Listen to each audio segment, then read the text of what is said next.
c'est que vous pouvez changer votre mindset, faire évoluer votre mindset. Et ce que vous devez avoir en tête, c'est que chaque fois que vous voulez atteindre un nouveau palier, chaque fois que vous voulez passer à la marche supérieure, chaque fois que vous voulez exploser un plafond, eh bien, il va falloir faire évoluer votre mindset au regard de cette nouvelle réalité. Quel que soit l'objectif que vous voulez atteindre, vous allez devoir mobiliser 3 piliers. Votre mindset, votre motivation et les mécanismes. Les mécanismes sont les processus qu'utilisent les personnes qui ont du succès, parce que le succès laisse des indices, les processus que les personnes qui ont du succès utilisent pour atteindre leurs objectifs, qui vont donc vous faciliter la tâche si vous reproduisez les mêmes méthodes. Je ne parle pas forcément de la même stratégie, je ne parle pas forcément de la même routine, mais au moins les mêmes méthodes. Si vous intégrez les mêmes méthodes dans vos propres routines. Votre motivation, c'est ce qui va vous permettre de démarrer un projet, la poursuite d'un objectif, de donner vie à un rêve. C'est aussi ce qui va vous permettre de franchir la ligne d'arrivée. Il va falloir que vous rivalisiez d'imagination ou alors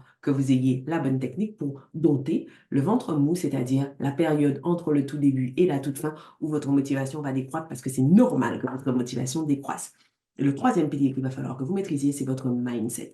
Et on entend énormément de parler de mindset sans forcément savoir de quoi il s'agit. Alors, je vais vous faire un focus aujourd'hui sur le mindset en m'appuyant sur les travaux du docteur Towery, qui est un éminent professeur de l'université de Stanford. L'idée ici est de vous permettre de comprendre ce qu'est le mindset, comment ça fonctionne, comment vous pouvez changer le vôtre. Alors, pour schématiser, qu'est-ce que le mindset? Pour faire simple, vous voyez les choses à travers votre propre lentille. Un petit peu comme si vous aviez votre propre filtre Instagram que vous mettiez par-dessus votre réalité. Votre mindset, c'est l'ensemble des suppositions, des attentes que vous avez à propos de vous, à propos de la vie, à propos des situations qui vous entourent.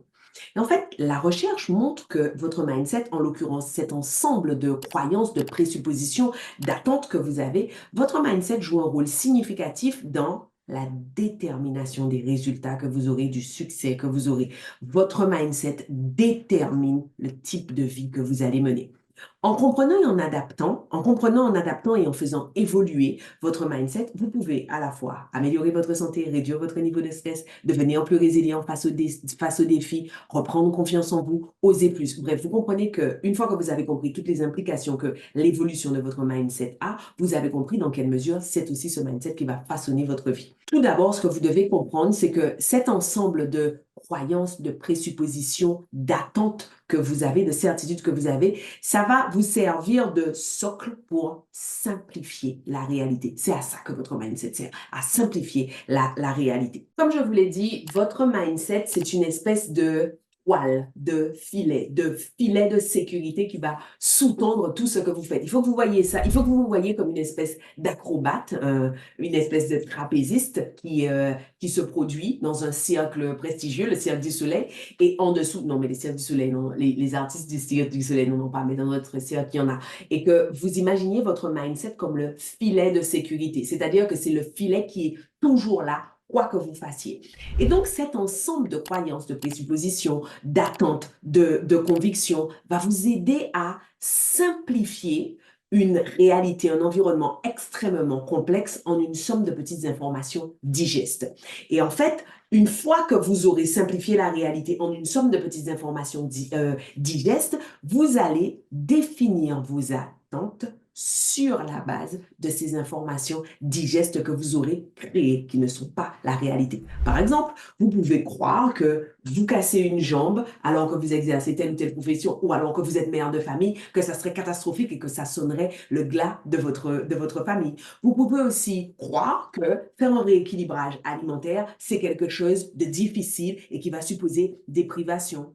Ces systèmes de croyances vont vous aider à fixer vos attentes, à planifier le pire, à planifier le meilleur, à guider les décisions que vous allez prendre en fonction de ces attentes. C'est-à-dire que si vous pensez que pratiquer un rééquilibrage alimentaire est difficile et contraignant, les attentes que vous aurez vis-à-vis de vous-même ne vont pas être les mêmes que si vous pensez que c'est agréable, que c'est tout à fait faisable, que vous allez kiffer le processus. La probabilité de succès que vous allez vous attribuer ne sera pas la même que si vous croyez que ça peut être fait, que ça peut être agréable, etc. C'est la même chose. La façon dont ça va se passer, si vous vous cassez la jambe alors que vous avez pensé que vous casser la jambe sonnerait le glas de l'organisation de votre famille, ne sera pas la façon dont ça va se passer si vous pensez que Se casser la jambe, c'est embêtant, mais c'est tout à fait gérable, même en étant mère de famille nombreuse. Bien que votre mindset et toutes les simplifications auxquelles il donne lieu soient utiles pour rendre les informations complexes de notre environnement digestes, eh bien, elles peuvent être souvent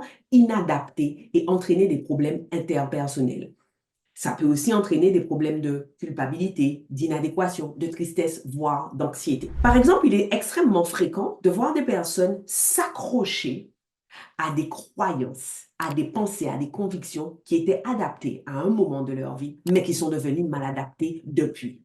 C'est-à-dire que à ce moment-là, cette croyance-là vous soutenait, vous aidait, vous protégeait et aujourd'hui fiche le bazar dans votre vie. Par exemple, vous avez été enfant, vous avez été harcelé à l'école, ou vous avez été trahi par votre meilleur ami, et donc vous en avez nourri la conviction selon laquelle on ne peut pas faire confiance aux gens. Aujourd'hui, vous êtes adulte et vous avez un mal fou à avoir une relation épanouissante. Vous avez un mal fou à garder quelqu'un dans votre vie. Vous avez un mal fou à faire confiance à des gens qui vous aiment parce que vous êtes à un stade ultérieur de votre vie et que la croyance qui vous a aidé à cette époque ne vous aide plus aujourd'hui. Vous avez eu un père qui était maltraitant et vous en êtes arrivé à la conclusion que on ne peut pas faire confiance aux hommes. Aujourd'hui, vous avez du mal à avoir quelqu'un dans votre vie. Mais des exemples comme ça, je peux vous en donner pléthore. Vos parents vous ont dit, l'argent, ça ne pousse pas dans les arbres. Ça vous a protégé quand vous étiez enfant et ça a protégé votre famille qui était une famille modeste et ça a fait que vous êtes devenu quelqu'un d'extrême, une très très bonne gestionnaire. Aujourd'hui, eh bien, vous gagnez de l'argent, mais vous êtes complètement anxieuse parce que vous avez peur de manquer, parce que vous avez peur de perdre ce que vous avez déjà,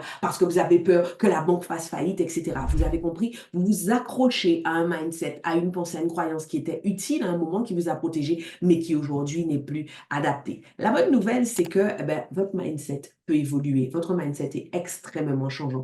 Et si vous êtes prête à apprendre la technique, la mécanique de changement et d'évolution de votre mindset et à vaincre vos pensées limitantes, vos croyances qui sont désormais obsolètes, vous pouvez augmenter votre niveau de bonheur, votre niveau de satisfaction, votre niveau de performance et votre niveau de succès. Une éminente chercheuse de l'Université de Stanford, toujours, a mis en évidence, a identifié deux grands types de mindset. J'en parle d'ailleurs dans un de mes réels sur mon Instagram.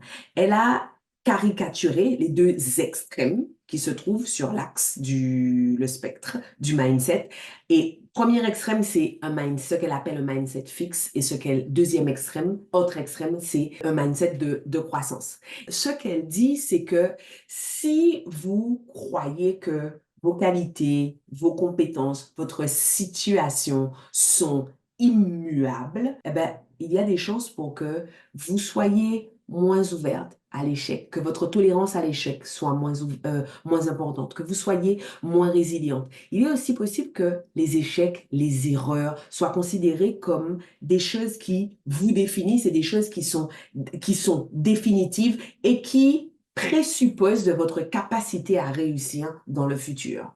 Par exemple, si vous avez ce qu'on appelle un mindset fixe et que vous allez à une fête, à une soirée, et que vous avez du mal à socialiser avec les gens, à aller vers les gens, à ne serait-ce qu'établir un contact avec les gens, eh bien, vous pouvez considérer ça comme une preuve du fait que vous ne serez jamais capable de vous connecter socialement. Vous serez toujours bizarre socialement. Et ça, malheureusement, ça risque à terme, si vous continuez de pratiquer et d'entretenir cette idée, de conduire soit à une anxiété sociale, soit à des situations d'évitement de tous les regroupements sociaux.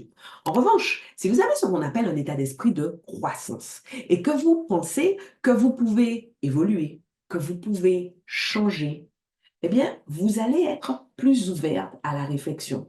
Vous allez être plus ouverte à l'idée selon laquelle vous pouvez apprendre et grandir à partir des défis, des challenges, voire des échecs.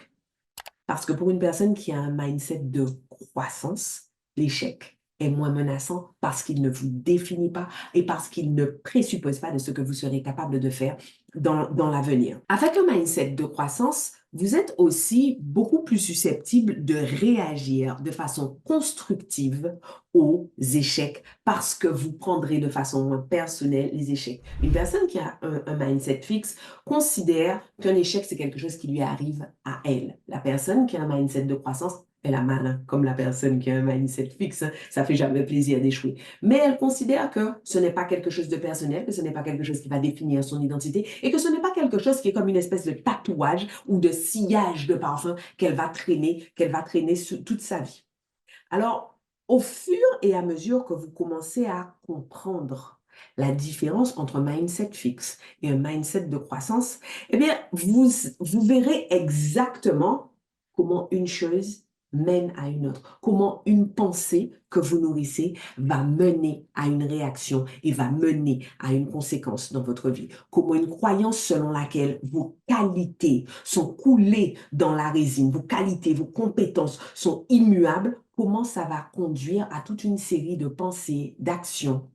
Et comment une croyance selon laquelle vos compétences, vos qualités, vos points forts, vos points faibles peuvent être cultivés, conduit à toute une série de pensées et d'actions différentes. C'est-à-dire que deux personnes qui ont exactement le même background, qui ont grandi exactement dans la même famille, qui ont eu exactement les mêmes opportunités, pour le peu que l'une ait un mindset fixe et l'autre un mindset de croissance, la vie de chacune de ces personnes va être différente. Je suis sûre que dans votre vie, dans votre entourage, vous avez des sœurs qui sont identiques et dont l'une et sa vie a pas tourné comme elle le souhaitait et l'autre a l'air d'avoir tout ce qu'elle a toujours désiré. Très souvent, quand vous remontez, quand vous détricotez le fil, vous vous rendez compte qu'à l'origine, il y a des mindsets complètement différents. Attention, c'était une simplification. Je ne suis pas en train de dire que chaque fois que vous avez une vie qui ne vous convient pas, c'est parce que la seule différence entre vous et autrui, c'était votre mindset. Oui, parfois, on a des circonstances qui sont plus difficiles à encaisser que d'autres. Ça, je ne le nie pas. Je parle simplement de l'impact que la façon dont vous pensez peut avoir sur la façon dont vous allez interpréter et réagir ces circonstances auxquelles vous allez être confronté. Votre mindset va influencer votre réalité. Votre mindset peut influencer vos résultats en déterminant la manière dont vous pensez, la manière dont vous ressentez et même la manière dont vous réagissez physiologiquement à certaines situations. Je vais partager avec vous quelques résultats d'études que j'ai trouvés complètement édifiants, surprenants, ébouriffants. La simple prise de conscience du fait que l'activité physique entraînait des avantages pour la santé tels que la perte de poids, la diminution de la pression artérielle, etc., a fait que les personnes qui en ont pris conscience ont bénéficié de ces fameux avantages sans forcément augmenter leur niveau d'activité physique, juste parce que les personnes ont changé de mindset sur l'activité physique.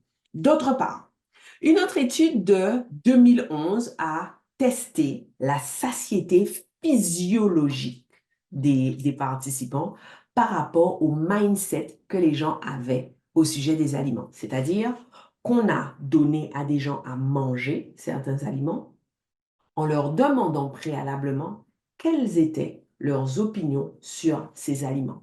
Et l'étude a révélé que la satiété des participants correspondait à leur mindset au sujet des aliments, au sujet de cette nourriture particulière qu'ils consommaient plutôt qu'au contenu nutritionnel de la nourriture. C'est-à-dire que la réaction physiologique de satiété a été déterminée par la façon dont les gens percevaient les aliments plus que par le contenu nutritionnel des aliments. Autre exemple de l'impact de l'état d'esprit, de la physiologie qui a été démontré lors d'une étude de 2012 sur l'association entre la perception du stress, de la santé et de la mortalité. Dans cette étude, les participants qui ont vécu des niveaux de stress élevés avaient un risque accru de décès, mais seulement s'ils croyaient que le stress était nuisible. Ceux qui ont vécu des niveaux de stress élevés, mais ne le considéraient pas comme nuisible, n'étaient pas plus susceptibles de mourir. Est-ce que c'est pas dingue? Il suffit que vous conceviez, que vous considériez que le stress est nuisible pour augmenter votre risque de mourir du stress. Alors que si vous ne considérez pas le stress comme étant nuisible, votre risque de mortalité est moindre, ou en tout cas revient à la normale. Et donc, dans les résultats de cette étude, les chercheurs qui ont travaillé dessus encouragent donc à développer des états d'esprit plus positifs au sujet du stress. Comment on fait ça?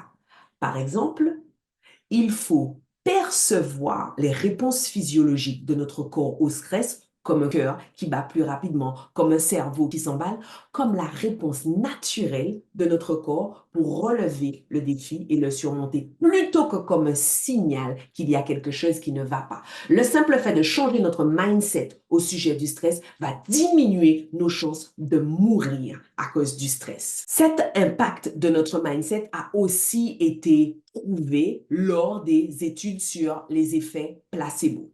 En gros, quelle que soit la maladie ou la condition, environ 30 ou 40% des gens peuvent avoir une amélioration significative de leurs symptômes, même en prenant un comprimé placebo, par exemple un simple comprimé sucré, s'ils croient que le comprimé va être utile. Vous avez 30 à 40% de chances de voir une amélioration de vos symptômes si vous prenez quelque chose en étant persuadé que ça va améliorer vos symptômes. Et là, vous comprenez à quel point les porte-bonheur, ça marche!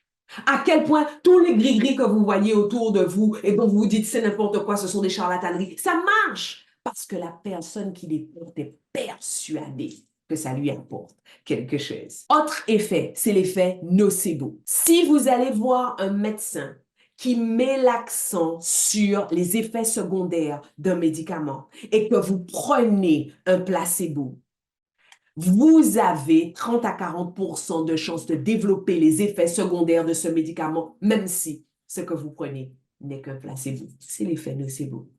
En gros, on voit à quel point votre mindset est important. On voit à quel point il est important, il est fondamental que vous prêtiez attention à votre système de croyances. D'où viennent vos croyances? Quelles sont vos croyances? À quel point vos croyances sont valides? Parce qu'elles impactent votre réalité, parce qu'elles façonnent votre réalité. Elles façonnent jusqu'à la façon dont votre corps réagit. Le point positif, comme je vous l'ai dit, c'est que vous pouvez changer votre mindset, faire évoluer votre mindset. Et ce que vous devez avoir en tête, c'est que chaque fois que vous voulez atteindre un nouveau palier, chaque fois que vous voulez passer à la marche supérieure, chaque fois que vous voulez exploser un plafond, eh bien, il va falloir faire évoluer votre mindset au regard de cette nouvelle réalité que vous voulez embrasser.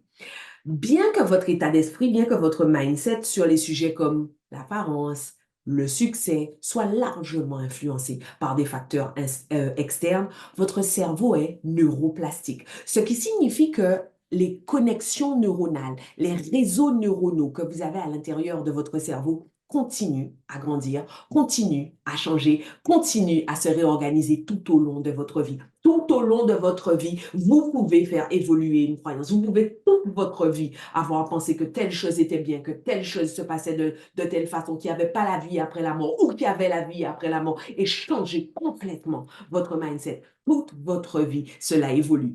En vous mettant au défi avec de nouvelles expériences, de nouvelles perspectives, vous pouvez former de nouvelles connexions neuronales à l'intérieur de votre cerveau. Vous pouvez changer votre mindset à n'importe quel moment de votre vie. Même une personne qui a un mindset fixe n'a pas un mindset qui est fixé dans le marbre. Vous pouvez changer votre mindset en apprenant et en choisissant consciemment de croire que vos caractéristiques, que vos qualités, que vos compétences ne sont pas prédéterminées et que vous pouvez continuer à grandir avec le temps. Ce qui est extraordinaire, c'est que tous les domaines de la thérapie cognitive sont basés sur l'idée que les pensées déterminent les sentiments et que vous pouvez apprendre des techniques puissantes pour modifier les pensées déformées et les croyances autodestructrices que vous avez. C'est possible et c'est prouvé par la science à 1000 égards. Je vais conclure en vous rappelant que vous avez toujours le choix. Vous avez toujours le choix de vous dire « je suis nul » ou de vous dire « j'ai pas été très bon sur ce coup-là ».